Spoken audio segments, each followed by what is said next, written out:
Hi guys, my name is Marcel. We're here with Steve Matchett. We're here at our Charlotte facility at Unknown Charlotte.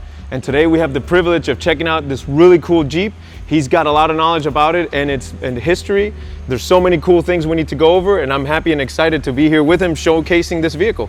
Marcel, thank you very much for inviting me down to Euro Prestige Imports. It's an absolute pleasure and honor to share with you my latest purchase, which is the 1942 Ford GPW Jeep, a Second World War Jeep. Steve, that's a mouthful. My gosh, there's so many cool things that we need to go over this vehicle. Yeah. Your passion for this vehicle has got me super excited. As a kid, I've only seen this in posters and maybe even magazines lately, but seeing it in real life here in this shape with your knowledge. It's a beautiful design. And really, that's one thing that impresses me with what you guys are doing here down at Euro Prestige Imports is that idea of car culture and passion doesn't merely have to be represented by Ferrari and Porsche and Lamborghini. Right, right. It's passion of design. Yeah, yeah. To me, it is. No, yeah, and, absolutely. I think this represents that in many ways. So it's an iconic shape, an iconic vehicle. It was Da Vinci that said really that simplicity is the art of sophistication. Something doesn't have to be complicated for it to be sophisticated. It just has to work well. Yeah. Has to be designed well. And in many ways, I would say that the Jeep, the Second World War Jeep, which was the start of the Jeep legend, which continues to today, started with this. So before the outbreak of the Second World War in the late 30s, the government were looking to produce a military vehicle that they could put combat soldiers in and equipment, and a vehicle that would go almost anywhere. They'd learned that from the lessons of the First World War. And if you think back to how the First World War was conducted, it was an artillery war. It was trench warfare, and the two opposing sides were permanently in trenches, unable to move. It's very difficult to make an advance one way or the other because everybody was just permanently encased in mud all the time. And so the lessons of the First World War taught the Pentagon in this case that we need to have mobility. We've got to get the troops mobile. And so they were looking to produce a military vehicle. Well, to cut a long story short, there were fundamentally two bidders in that contract. One was Ford and one was Willys. And so when you look at a Second World War Jeep, they are the two names that are always mentioned. It's a Willys MB or a Ford GPW. Fundamentally, in many ways, they are identical. They're not, and we'll go over a few of those reasons why they're not identical. Right, right. But in terms of how Ford got involved, and again, this is the Ford GPW, it's not the Willys Jeep. Willys were a much smaller concern than Ford, obviously. But Willys had the design for this vehicle, and it was known as the MA, Willys MA, which was the prototype version. Okay. You probably heard of the MB, the Willys MB, which came after it, right? So this is fundamentally that design. So Willys tweaked the design a little bit to appease Uncle Sam, changed some of the features on it, and they produced what was known as the Willys MB. But Willys was such a small concern that when the war effort needed to be ramped up, and it became clear to the government fairly early on in the early 1940-41 period that this was going to be a world war conflict. We need a lot more product than Willys are capable of producing. Uncle Sam went to Ford and said, hey, you didn't win the contract, that we gave that to Willys in terms of design, but we need your help. Can you produce fundamentally the same vehicle that Willys are producing? We need a lot more of them. And Ford were happy to oblige. Great contract, good government contract, and so Ford said absolutely. Now, here's one reason why this Jeep is different to many other GPW, Ford GPWs. This is one of the very early examples that was made. This is a 1942 GPW. And when Ford said, yes, we can do this, we'll make those Jeeps exactly the same as Willys, no problem. We have one problem though, however, right now, we don't have a frame ready. We can produce the rest of the body work and we can produce the engine and everything else very quickly, but we don't have the frame. Uncle Sam said, go to Willys and use Willys frames until you get your own. Now, there are a couple of visual cue differences between a Willys frame and a Ford frame, and I'll show you what that is here. If you look at the the cross section on this tube here. Oh, okay. The strength, and you can see that it is round in shape. It is not square. Oh, it's a And tubular, that- right? Yes, it's tubular, and that was a Willys design. This When is their frame, essentially. Absolutely. So when Ford made their frame, they made it in a box section shape, very similar shape to this that you see here. Okay, around like the rest this of the guy chassis. here, okay. It would be an easier, simpler process to do that. Right. But Ford didn't have the frame. So this is a Jeep that's built, a Ford Jeep that's built on a Willys frame. A couple of things that give that away. One, you just mentioned it there. You're right, absolutely right. The tubular section of that cross member here, and also down inside the gusset here, where the front bumper is, you'll notice there's a couple of little holes here. Oh yeah, there's like 2 rivet holes. Yes, and that would have been used to hold the Willys frame number identification plate. That was a Willys feature, but Ford didn't do that. Ford liked to stamp their identification numbers on the frame, on the top, using number and letter stamps. Okay, okay. So this, to be correct, this particular Jeep, which is known as the Ford script Jeep, and we'll talk about the Ford script on the back in a little while, should have this Willys frame without the Willys identification plate, but with the Ford stampings on the top, which is correct. So if you knew just a little bit about Jeeps but weren't too sure, it would be easy to look at this and say, hang on, what's going on? We can see that this is a Ford Jeep, but it's on a Willys frame. Those two things don't work together. What's going on? But that's absolutely correct. Earlier production Ford GPWs would have a Willys frame. That will make it correct. Let's go to the back of the Jeep and I'll show you. This is what's known as the Ford script Jeep. And it's called that because... Oh yeah, I saw this when there we first... it is. I was so confused, being that I don't know anything about this. When I see a Jeep with a Ford stamping, big question marks come up. Again, not knowing the history behind this. Right. It's crucial. Yeah, so this was the start of the Jeep legend, but it started with Ford and Willys. They produced the Jeep. And there are several possible reasons why the name Jeep ever came to the fore. Perhaps from GP, general purpose, for example. Oh, okay. Or government project, whichever way you want to look at it. Those two letters seem to get sort of amalgamated together and became Jeep. That's one reason. It seems to be lost in the mists of time exactly why Jeep became Jeep. Okay. But that's a couple of reasons perhaps why that is the case. So when Ford produced their Jeep, they put their logo on the back. Why would they not do that? And Willys did exactly the same. The Willys Jeep, if you have a look at a Willys Jeep, has Willys on the back as well. Now, that went on into 42 until Uncle Sam knocked on the door of both of these manufacturers and said, stop this. You're making these Jeeps for us. It's a government contract. Making military hardware. It's not a commercial venture. Yeah. Take it off. Did it make a difference? Yeah. I don't know. If we were to lay the screen down, you would have a very low profile. Okay.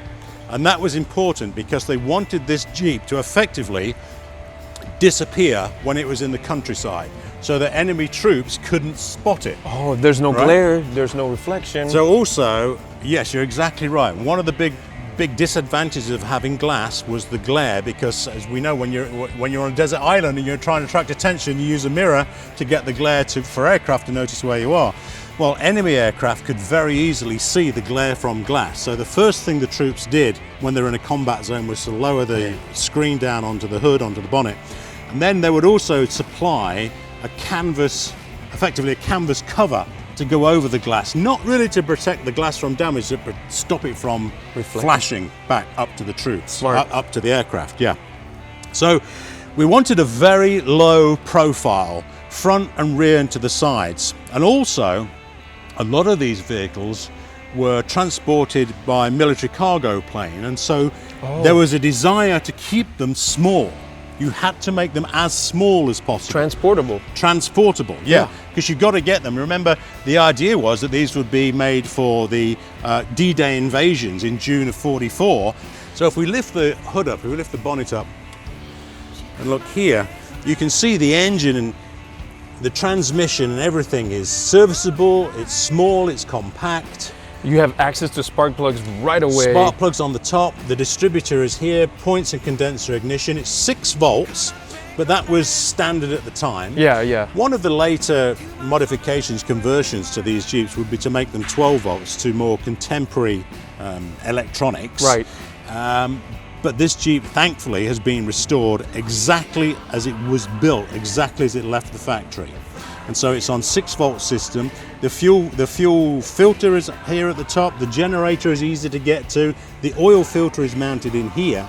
Right, so everything that you need to service or access is like right You there. should be able to get to it immediately. There isn't any BMW compartmentalized, very hidden thing. It's all right there. And if you need to take the fenders off, if you want to get down, like the whole front of the Jeep will come apart very easily. The whole Jeep actually will fall apart very easily, deliberately so. Right. Just a handful of bolts on the grille, the front grille, and the front fenders will come away. The hood bonnet is just held on with half a dozen bolts. That would come out of the way. And the whole bodywork, I think, is held on with perhaps 12 bolts, and you can pull the whole bodywork off the frame. Done that way, so again, if you're under fire, you want to make sure this thing can be serviced as fast as possible, as easy as possible without any problems. So that was the reason for doing that. Wow, so cool.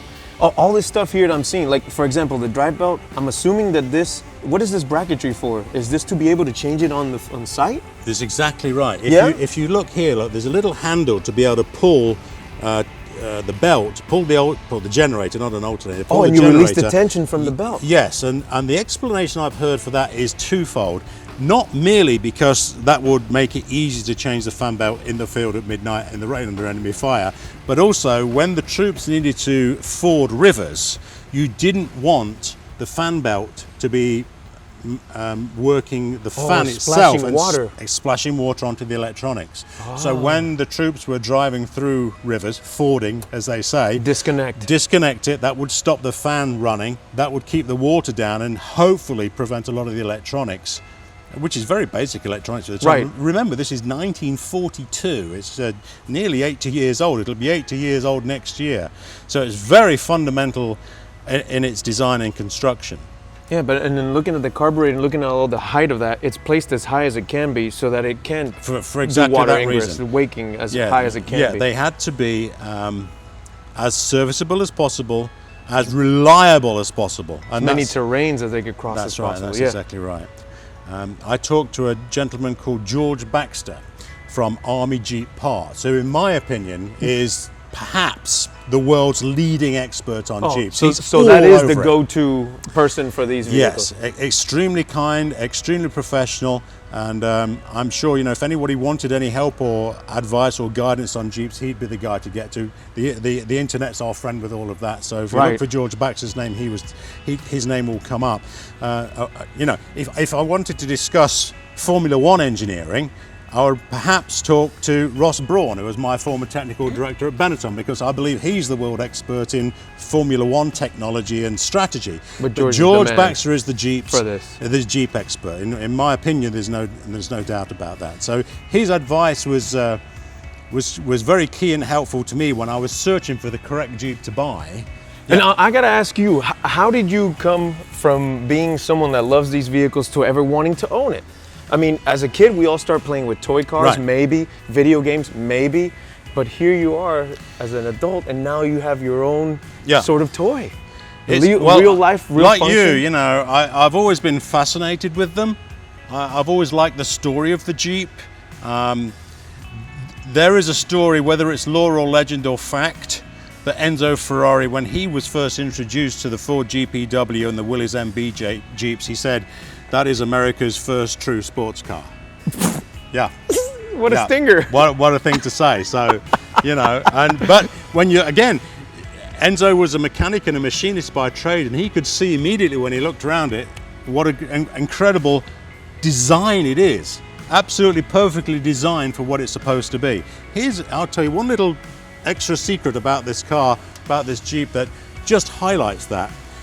The headlights here are designed, if you look, there's a little wing nut down here on both sides of the car. Looks like a swivel from here. It's a little pivot here, and they are designed so that, again, if you're at night and you need to be repairing the car, I know where we're going Jeep, with this. you can tilt you have it your over. own lights, so you can have work lights on it. shining on the Jeep to be able to work on it. Isn't that a cool feature?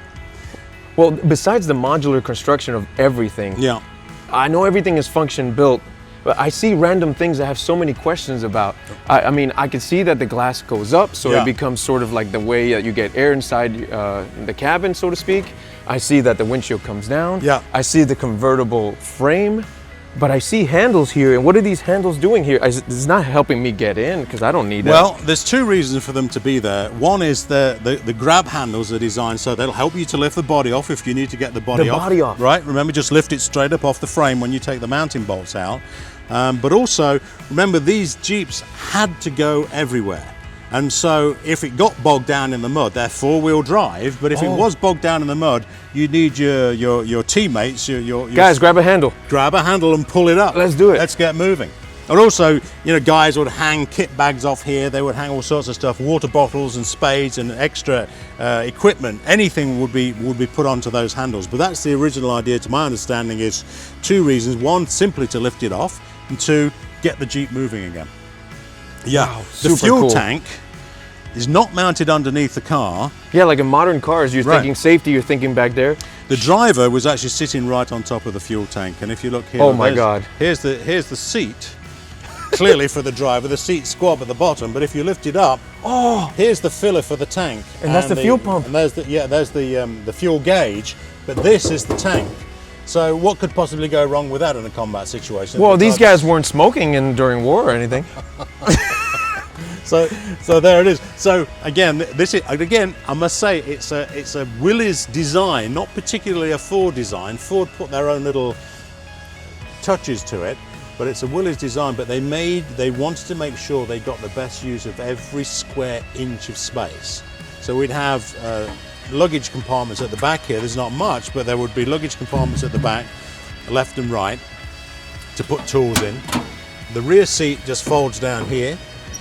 Steve, also Ford stamped everywhere. Ford stamped everywhere. The little F everywhere. Yeah. I love the way this goes up and down, and this is the thing this is the spring that actually locks it in place. A little spring catch to hold it in place. When Willys come up with the original design, no way that they would have imagined that 80 years later, that people folks still wanted to restore them, to hold that piece of military history. And again, the military generals at the time have said that one of the reasons that the Second World War was won in as short a time as it was after the invasion of Normandy on June the 6th was because of the Jeep. It made a massive difference. It allowed troops to move through almost any terrain as swiftly as possible. Again, the lessons from the First World War were right there. We can't get bogged down in trench warfare. That ain't going to work for us. I've got to tell you, I've worked on all sorts of things throughout my 40-year career in the automotive industry. And as we were mentioning, I've worked for Maranello, I've done Ferrari restoration work. I've been fortunate enough to be a part of a team with Michael Schumacher and Ross Brawn that won 3 Formula One World Championships. And that's wonderful to be around all that highly sophisticated engineering. But going back full circle to where we started our conversation, it is the design and the passion that really inspires me. Very, very, very few changes happened to this design from the original production, from the Willys MA, which became the MB, to this car, to this Jeep. Hardly anything changed. It's the beginning of an American icon. They had it right, yeah. And then, as you know, the Jeep legend and story has gone on forever since then. 80 years later, Jeeps are still selling very strong, but the Jeep legend all started right here because Uncle Sam needed a military vehicle for the Second World War. Wonderful. Awesome, Stephen. Thank you so much for sharing this with us. You're very welcome.